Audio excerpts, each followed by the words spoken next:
Viral audio clip কাণ্ডে ধৃত সিপিআইএমের যুব সংগঠনের নেতা কলতান দাশগুপ্ত গতকাল কলকাতা হাইকোর্ট থেকে জামিন পেয়েছেন। তারপরে আজ বিধাননগর উত্তর থানা থেকে প্রথমে তাকে স্বাস্থ্য পরীক্ষার জন্য বিধাননগর মহকুমা হাসপাতালে নিয়ে যাওয়া হচ্ছে। বিধাননগর কোর্টে তোলা হলে সেখান থেকেও তার জামিন হয়ে যায়। বিধাননগর কোর্টের বাইরে প্রচুর সিপিআইএমের যুবকর্মী সমর্থকদের উল্লাস।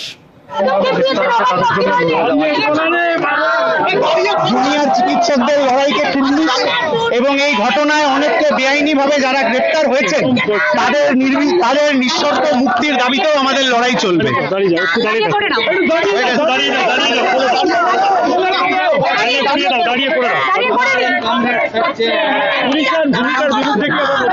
পুলিশের ভূমিকা তো প্রথম দিন থেকেই যথেষ্ট সন্দেহের মুখে। তথ্য প্রমাণ লোপাট করা ইত্যাদি ঘটনা, এবং এটা শুধু আজকের নয়, সুদীপ্ত সৈফুদ্দিন থেকে মহিদুল আনিস খান, পুলিশের ভূমিকা সবসময় সন্দেহের চোখেই থাকে।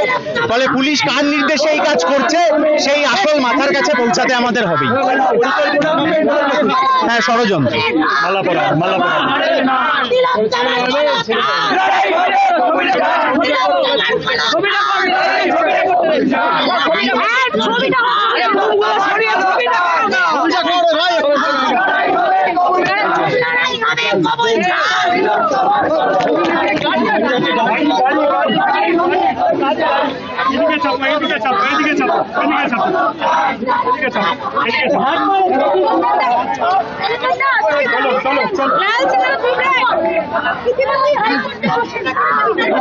গাড়ি আছে দেখো।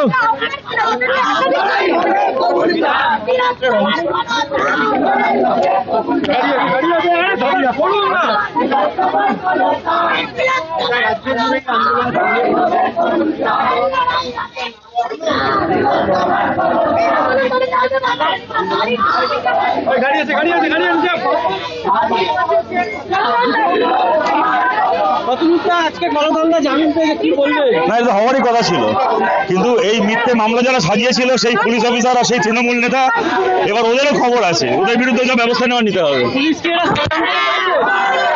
দেখা যাচ্ছে তৃণমূল প্রেস কনফারেন্স করছে আর পুলিশ গ্রেপ্তার করছে, তৃণমূল ঘোষণা করছে কে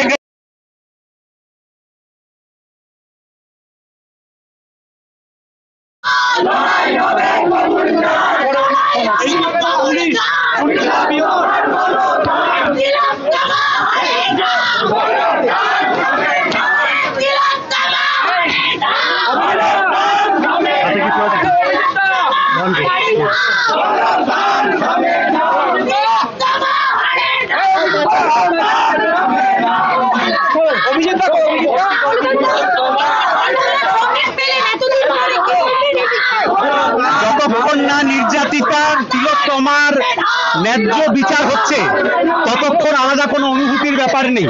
এই লড়াই চলবে এবং তিলোত্তমার বিচার যতদিন সুষ্ঠু বিচার হলে তবে একটা অন্যরকম ভালো অনুভূতি হবে, তার আগে নয়।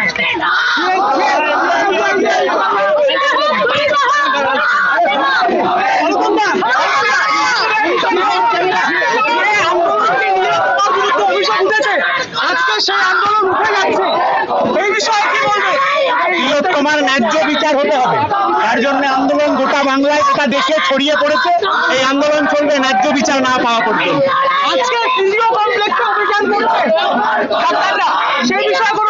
ডাক্তারদের লড়াইকে কুর্নিশ জানাই, ন্যায্য বিচারের দাবিতে যে কোনো আন্দোলনের পাশে আমরা আছি।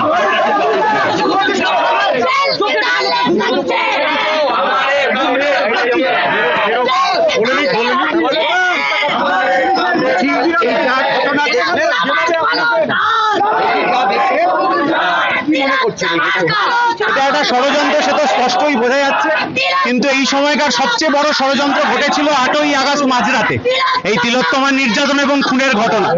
সেই ঘটনার যতক্ষণ অবধি না যথাযথ বিচার হচ্ছে ততক্ষণ অবধি আমরা কেউ হাল ছাড়ছি না। লড়াই চলবে ময়দানে নেমেই লড়াই, একদম রাস্তা থেকে পিছিয়ে আসার কোনো প্রশ্ন নেই। যত আক্রমণ তত রাস্তায় নেমে লড়াই করা,